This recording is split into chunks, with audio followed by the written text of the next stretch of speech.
mayor says the Trump campaign has offered no help and did not consult with her before this visit.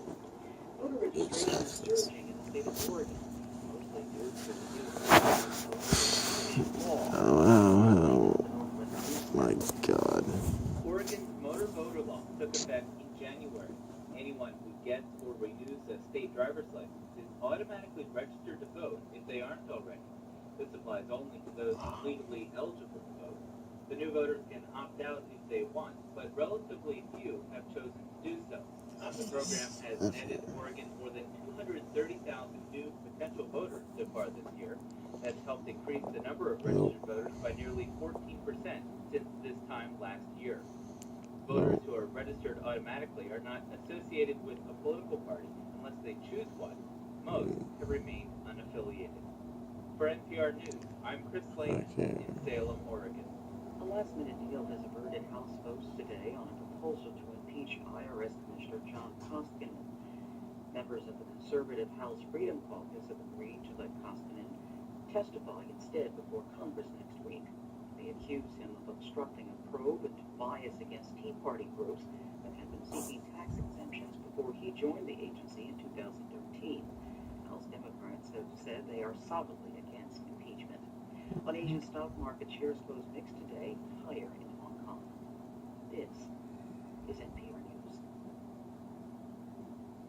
A Scottish nurse who contracted Ebola while working in Sierra Leone has been cleared of misconduct charges. NPR's Frank Langford says the healthcare panel had accused the nurse of misleading medical staff after she returned from Africa. Pauline Cafferty had been accused of allowing a physician to report an inaccurate temperature when she returned to London's Heathrow Airport in 2014 from Sierra Leone. The nurse had also been accused of failing to tell medical staff she'd taken a fever reducer. Cafferty was then cleared to fly on to Glasgow, breaking the Ebola quarantine. The nursing and midwifery panel in Edinburgh heard evidence that Ebola symptoms would have impaired Cafferty's judgment at the time. In dismissing the charges, the panel said Cafferty was exhausted and unwell when she arrived at the airport and didn't intend to mislead staff. Frank Langford, NPR News, London. Edward Snowden has thanked supporters campaigning to have him pardoned by President Obama. The former National Security Agency contractor leaked confidential data and has been living in exile in Moscow. Speaking via video to a news conference in New York yesterday, Snowden said that whistleblowers must not be silenced, calling them a part of the check and balances against government abuse. A report by the Harvard Business School finds that political dysfunction in Washington has slowed the recovery from the Great Recession. It also finds the U.S. economy becoming less competitive due to a growing wealth gap, productivity declines, and a rise in the number of working-age people who neither have jobs nor are looking. The findings are based on a survey of Harvard alumni and some members of the general public. I'm Shay Stevens, NPR News in Washington. Support for NPR comes from NPR stations. Other contributors include Inada, Japanese maker of full-body massage chairs, including the Flex 3S with pre-programmed shiatsu massages and full-body stretch sessions at inadausa.com. That's INADAUSA.com.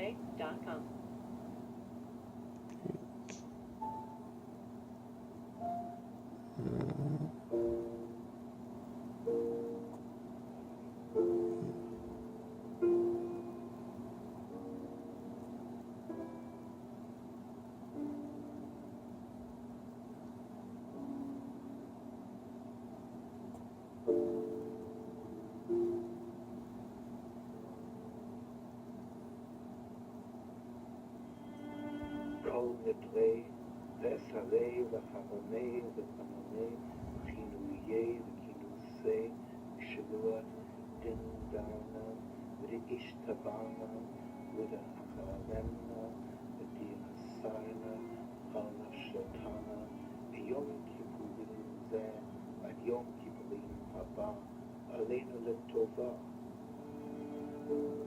Let all our vows and oaths, all the promises we make, and all the obligations we incur to you, O God, between this Yom Kippur and the next, be null and void, should we, after honest effort, feel ourselves unable to fulfill them. Then may we be absolved of them. Kol Nidre means all our vows, so that Kol Nidre Vasorei V'Chavonei, all our vows, our promises, the obligations that the oath that we swear to God will be forgiven by God, since we cannot keep all obligations and since God understands and forgives us. If you're a rabbi or a cantor, I mean, you are opening up a direct pathway to God when you start singing Kol Nidre.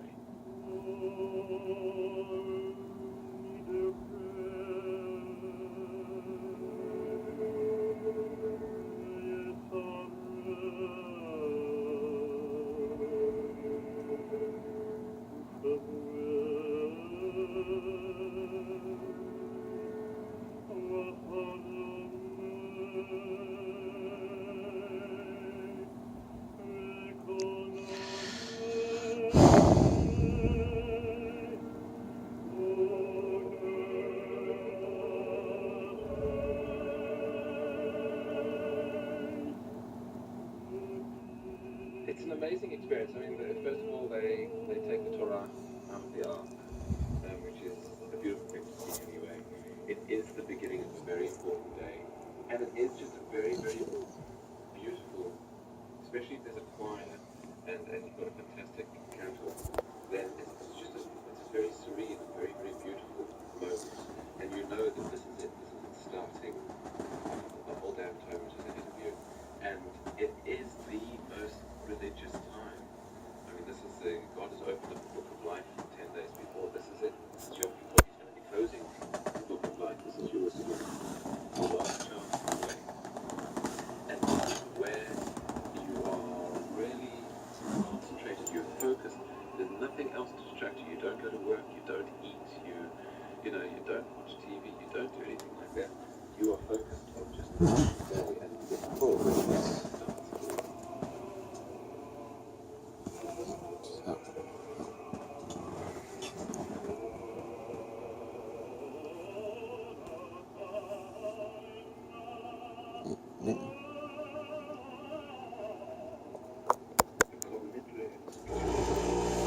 God damn.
Jewish liturgical music, and he was sort of inspired to write it.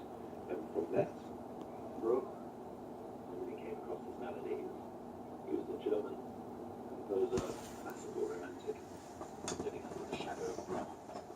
He wrote one very famous Violin concerto, and then he wrote this whole Nidrate piece, Jewish melody. The Bruch sounds so Jewish.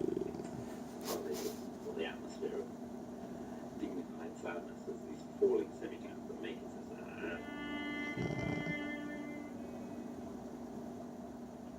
it's absolutely full of music. So The opening phrases are very serene and reassuring, perhaps promising forgiveness, wholeness. it's a very beautiful piece to play. It's a very cellistic piece to play. It lets the cello speak in the best way possible. But I think the one overriding image that I still have, and which when I play it now, I still have exactly the same image, is that when I was learning to play it, my teacher told me that I should imagine this really old man quietly by himself, neither praying nor doing anything special, but just sitting there contemplating. And whenever I think of Kol Nidre, or whenever I play Kol Nidre, I still have that picture of that same old man.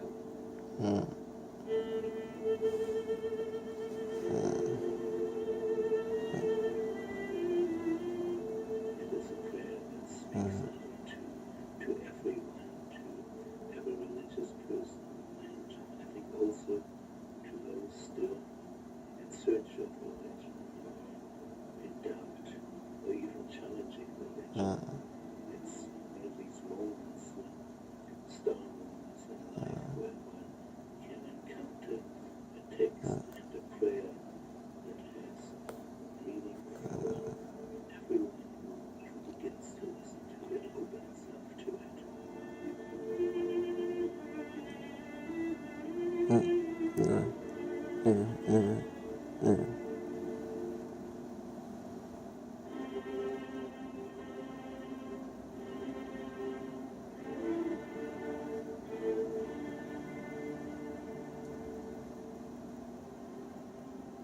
And then there's a sort of loud, insistent da-da-da-dum, which may be a kind of, you have sinned, or you must forgive.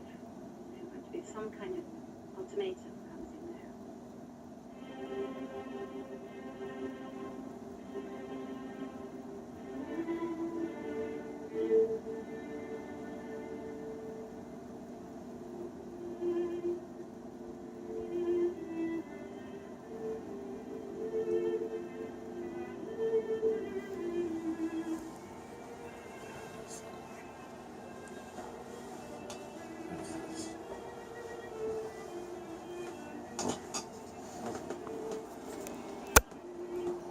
Bitch.